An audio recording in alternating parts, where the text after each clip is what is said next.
حمد و صلات کے بعد محترم سامعین گرامی، ہمارے دین نے، اسلام نے جن اچھی عادات اور خوبیوں کو اپنانے کا ہمیں حکم دیا ہے، ان میں سے ایک خوبی اور اچھی عادت جو ایک مسلمان کے اندر ہونی چاہیے وہ ہے دوسروں کو کھانا کھلانا۔ قرآن مجید کے اندر اللہ تبارک و تعالیٰ نے اپنے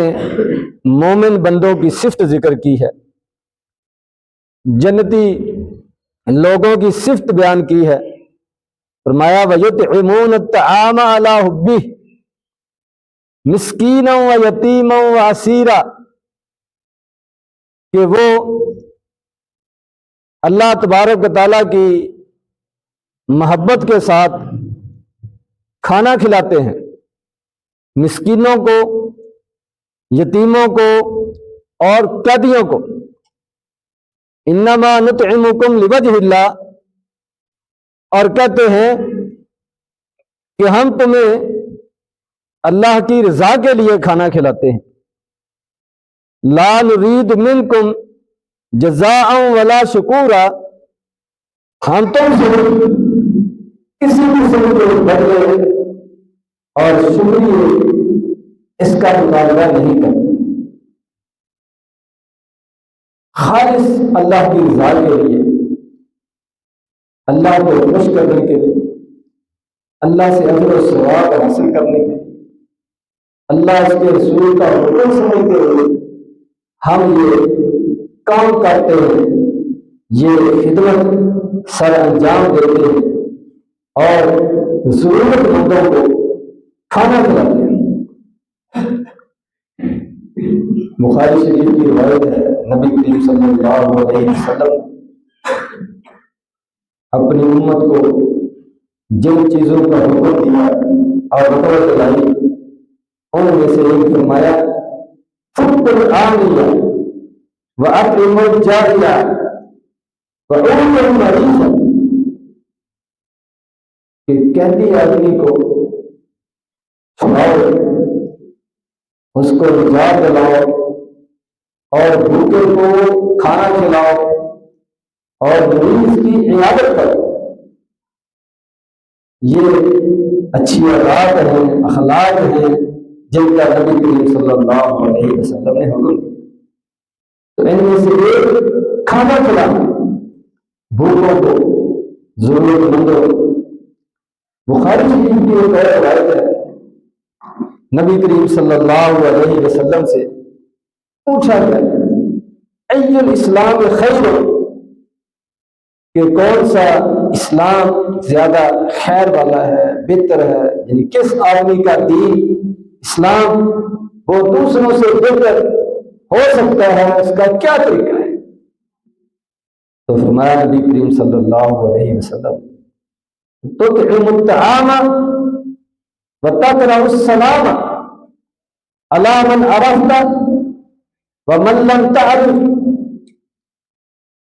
کہ کھانا کھلاؤ اور سلام کہو، چاہے تم کسی کو جانتے ہو یا نہیں جانتے۔ اس میں بھی کھانا کھلانے کی تعریف کی گئی ہے، کھانا کھلانے کو ایک مسلمان کی بہترین خوبی اور عادت قرار دی گئی ہے۔ مسلم شریف کی ایک قدسی روایت ہے، اللہ تبارک و تعالیٰ قیامت والے دن اپنے بندے سے کہیں گے کہ میں بیمار ہوا تھا، مرضت فلم تعدنی، تو نے میری عیادت نہیں کی۔ تو بندہ کہے گا یا اللہ تو رب العالمین ہے، تو سب کو شفائیں دینے والا ہے، تیری عیادت میں کیسے کرتا؟ اللہ تبارک و تعالیٰ فرمائیں گے، میرا فلاں بندہ وہ بیمار تھا، اگر تم اس کی عیادت کرتے، اس کا حال احوال پوچھنے جاتے تو وہاں پر مجھے پاتے۔ اور اللہ تبارک و تعالیٰ فرمائے استطعمتک فلم تطعمنی، کہ میں نے تجھ سے کھانا طلب کیا، تم نے مجھے کھانا نہیں دیا۔ بندہ پھر عرض کرے گا یا اللہ تو رب العالمین ہے، ساری دنیا کو کھلانے والا ہے، ساری دنیا تیرا دیا ہوا کھا رہی ہے، تو آپ کو میں کیسے کھانا کھلاتا؟ تو فرمایا کہ تم سے میرے فلاں بندے نے، بھوکے نے، ضرورت مند نے، حاجت مند نے تم سے کھانا طلب کیا تھا، تم نے انکار کر دیا، اس کو کھانا نہیں دیا۔ اگر تم اس کو کھانا دیتے تو آج وہ کھانا میرے پاس پہنچا ہوتا اور میں تمہیں اس کا اجر دیتا۔ اور اللہ تبارک و تعالیٰ فرمائے استسقیتک فلم تسقنی، میں نے تم سے پانی مانگا، تم نے مجھے پانی نہیں دیا۔ تو بندہ پھر عرض کرے گا یا اللہ تو رب العالمین ہے، سارا کچھ تیرا دیا ہوا ہے، سب کو تو دیتا ہے، تو میں تمہیں آپ کو کیسے پانی دیتا؟ اللہ تبارک و تعالیٰ فرمائیں گے کہ میرے فلاں بندے کو پیاس لگی تھی، فلاں مخلوق کو پیاس لگی تھی، فلاں جگہ پر پانی کی ضرورت تھی، تو اگر تم وہاں پر پانی مہیا کرتے، لوگوں کی پیاس بجھاتے، تو آج وہ پانی میرے پاس پاتے، یعنی اس کا میں تمہیں اجر و ثواب دیتا۔ یہ مسلم شریف کی روایت ہے۔ تو اس میں مریض کی عیادت کرنے کی، بھوکے کو کھانا کھلانے کی، پیاسے کو پانی پلانے کی فضیلت ذکر کی، کتنا بڑا عمل قرار دیا گیا کہ اللہ تبارک و تعالیٰ کسی کے کھلایا ہوئے کھانے کو، پلائے ہوئے پانی کو ضائع نہیں جانے دیتے، رائگاں نہیں جاتا، اس کو لکھا جاتا ہے، اس کو نوٹ کیا جاتا ہے، اس کا باقاعدہ اجر و ثواب دیا جاتا ہے۔ ایک دفعہ نبی کریم صلی اللہ علیہ وسلم نے اپنے صحابہ کرام سے پوچھا، مسلم شریف کی روایت، کہ تم میں سے آج روزہ کس کا ہے؟ تو ابوبکر صدیق رضی اللہ تعالیٰ عنہ کہنے لگے کہ میرا ہے۔ آپ نے ایک اور سوال کیا، تم میں سے آج کسی نے کسی جنازے میں شرکت کی ہو، جنازہ پڑھا ہو؟ تو ابوبکر صدیق کہنے لگے کہ میں نے پڑھا ہے۔ آپ نے پوچھا تم میں سے کسی نے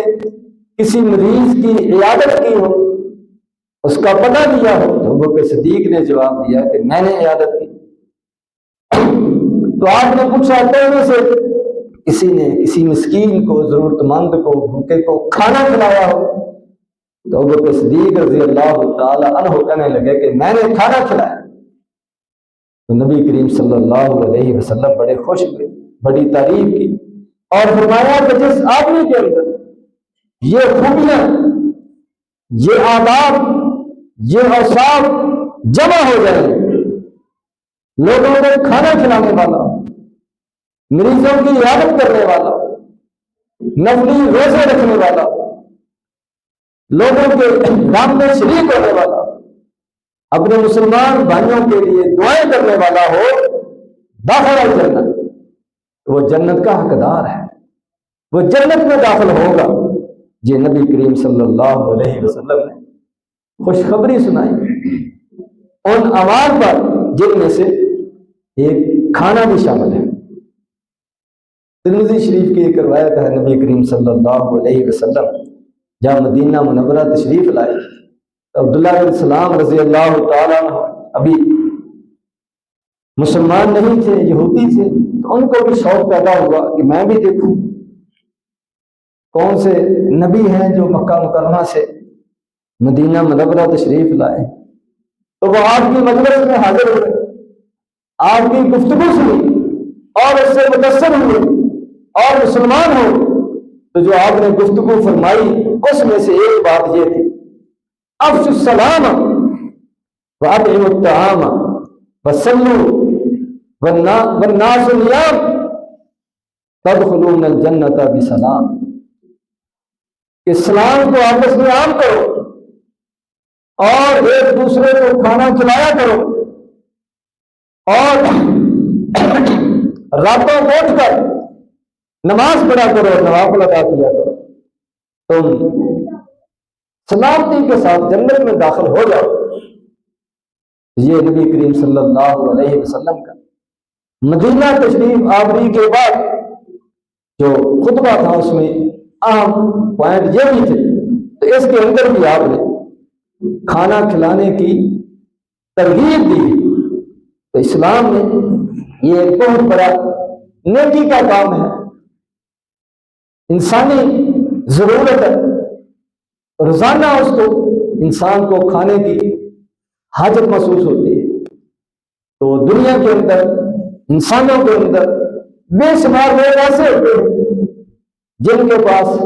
مسائل نہیں ہوتے، وہ مسکین ہیں، یتیم ہیں، کمائی کا ذریعہ نہیں، کھانے کا بندوبست نہیں۔ تو اللہ تبارک و تعالیٰ نے جس کو توفیق دی ہے وہ اگر ایسے لوگوں کا خیال رکھے، ان کو کھانا کھلائے اور پھر احسان نہ جتلائے، ان کو کسی قسم کی زبان کے ساتھ تکلیف نہ دے، ان سے کسی قسم کے بدلے کی اور شکریہ کی یہ امید نہ رکھے، خالص اللہ تبارک و تعالیٰ کی رضا کے لیے اگر تو ان کو کوئی کھانا کھلاتا ہے تو یہ اللہ تبارک و تعالیٰ کو بہت پسندیدہ عمل ہے، اللہ کے قریب کرنے والا عمل، بہت زیادہ اجر و ثواب حاصل کرنے کا ذریعہ ہے۔ اور اسی کھانے کا اسلام نے مختلف طریقوں سے وہ بڑا اس کا خیال رکھا ہے، اس کی طرف توجہ دلائی ہے۔ فطرانہ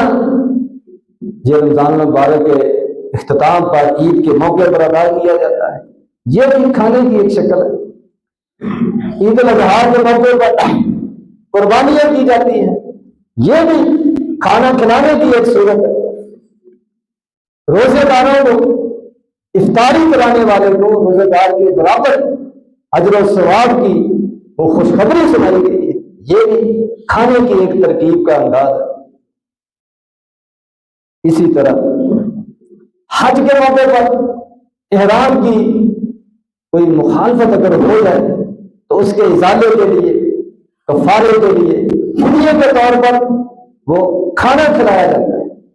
جانور ذبح کیا جاتا ہے، یہ بھی کھانے کی ایک شکل ہے۔ اسی طرح اگر آدمی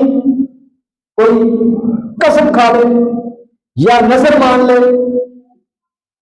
کہ فلاں کام میں کروں گا، اگر میرا یہ کام ہو جائے تو میں اتنے نفل پڑھوں گا، فلاں نیکی کا کام کروں گا، نظر مان لے یا قسم کھا لے اور بعد میں کسی وجہ سے اس قسم کو پورا نہ کر سکے، اس نظر کو پورا نہ کر سکے، تو پھر اس کے کفارے کے طور پر میں کفارتہ اطعام 10 مساکین من اوسط ما تطعمون اہلیکم، کہ اس کا یہ کفارہ ہے، قسم اگر پوری نہیں کر سکے، توڑ دی ہے، نظر پوری نہیں کر سکے، توڑ دی ہے، تو اس کا کفارہ ادا کرو۔ تو اس کے کفارے کی ایک شکل 10 مسکینوں کو کھانا کھلاؤ، جو تم اپنے گھر والوں کو کھلاتے ہو اس کا اوسط درجے کا، درمیانے درجے کا کھانا کھلاؤ۔ تو یہاں پر بھی کھانے کو وہ ذکر کیا گیا ہے۔ تو یہ ایک بڑا نیکی کا کام ہے، بہت سارے لوگ کرتے ہیں،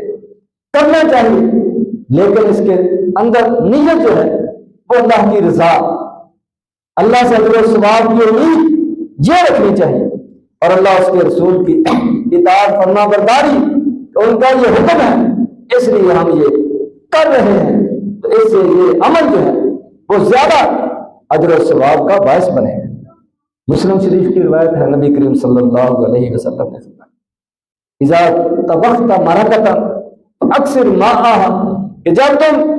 شوربے والی کوئی چیز پکاؤ، گھر میں سالن تیار کرو تو شوربہ تھوڑا سا زیادہ کر لیا، اور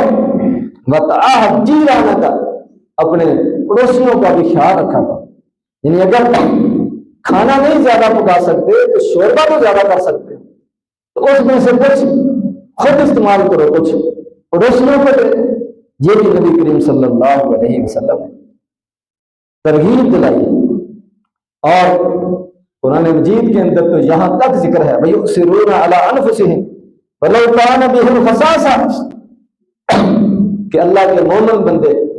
وہ دوسروں کو اپنے اوپر ترجیح دیتے ہیں، خواہ ان کو خود ضرورت ہو، حاجت مند ہو، پھر بھی دوسروں کو اپنے اوپر ترجیح دیتے ہیں، ان کا خیال رکھتے ہیں، ان کے کام آتے ہیں۔ اور نبی کریم صلی اللہ علیہ وسلم نے فرمایا فی کل کبد رطبۃ اجر کہ ہر زندہ چیز صرف انسان ہی نہیں، اس کے علاوہ بھی دوسری مخلوقات کسی کے بھی کام آنا، اس کے کھانے کا بندوبست کرنا، فرمایا اس میں اجر ہے، یہ بھی صدقہ ہے۔ یہ آپ نے اس موقع پر فرمایا تھا جہاں آپ نے یہ ذکر کیا کہ ایک کتا پیاسا مر رہا تھا تو اس کو ایک عورت نے پانی پلایا، اس کی جان بچائی تو اللہ تبارک و تعالیٰ نے اس کو معاف کر دیا۔ اور اسی طرح نبی کریم صلی اللہ علیہ وسلم نے فرمایا کہ جب کوئی آدمی کوئی چیز کاشت کرتا ہے، کوئی پودا پھلدار، اور اس میں سے ظاہر بات ہے وہ کھلی فضا میں ہوتا ہے، کھلے میدان میں ہوتا ہے، کھیتوں میں ہوتا ہے، ہر وقت نگرانی مشکل ہے، نگرانی کرے گی تو زیادہ سے زیادہ لوگوں سے اس کو بچا لے گا، لیکن جو پرندے ہیں ان سے تو نہیں بچا سکتا۔ تو فرمایا کہ اس کی فصل میں سے، اس کے پھلوں میں سے، اس کی کھانے والی چیز میں سے جو بھی کوئی انسان کھائے، جانور کھائے، پرندہ کھائے تو اس کا اس کو اجر ملتا ہے۔ یعنی وہ اس کی نیت کر لے کہ کوئی بات نہیں، اتنا ان کا بھی حق بنتا ہے، اگر یہ کھا لے تھوڑا بہت تو خیر ہے، یہ بھی اللہ کی مخلوق ہے، ان کا جو حصہ ہے تو یہ بھی اس کے لیے فرمایا یہ اجر و ثواب کا باعث کرے۔ یہاں تک شریعت کے اندر کھانے کی ترغیب جو ہے وہ دلائی گئی، تو یہ بہت اچھی عادت ہے۔ عربوں کے اندر اسلام سے پہلے بھی یہ عادت پائی جاتی تھی، حاجیوں کے لیے بڑی وہ اہتمام کے ساتھ خدمت ہے نا، ستو پلانا، پانی پلانا اور شربت پلانا بڑا خیال کرتے تھے، اور نبی کریم صلی اللہ علیہ وسلم نے اس کو باقی رکھا ہے، قائم رکھا ہے۔ اور اب بھی الحمدللہ عرب کے اندر یہ عادت موجود ہے، وہ عمرے پر، حج پر آئے ہوئے لوگوں کی بڑی خدمت کرتے ہیں، یہ بہت بڑی سعادت کی بات ہے۔ تو جو بھی آدمی اس طرح کی اللہ تبارک و تعالیٰ نے اس کو استطاعت دی ہے، اس کو شوق کے ساتھ، اجر و ثواب کی نیت کے ساتھ یہ خدمت خلق، کھانا کھلانے والی خدمت، بھوکوں اور پیاسوں کے کام آنے والی خدمت یہ کرنی چاہیے۔ یہ دنیا کے اندر بھی آخرت کے اندر بھی انشاءاللہ فائدہ ہی فائدہ ہے۔ ما نقصت صدقۃ من مال، نبی کریم صلی اللہ علیہ وسلم نے فرمایا کہ جو آدمی اللہ تبارک تعالیٰ کے راستے میں خرچ کرتا ہے کسی بھی صورت میں، وہ مال کی کمی کا باعث نہیں بنتا، اس کی وجہ سے مال کے اندر اضافہ ہوتا ہے، برکت پیدا ہوتی ہے۔ اللہ تبارک تعالیٰ ہمیں قرآن و حدیث کو سمجھنے کی، اس پر عمل کرنے کی توفیق عطا فرمائے۔ وآخر دعوانا الحمدللہ۔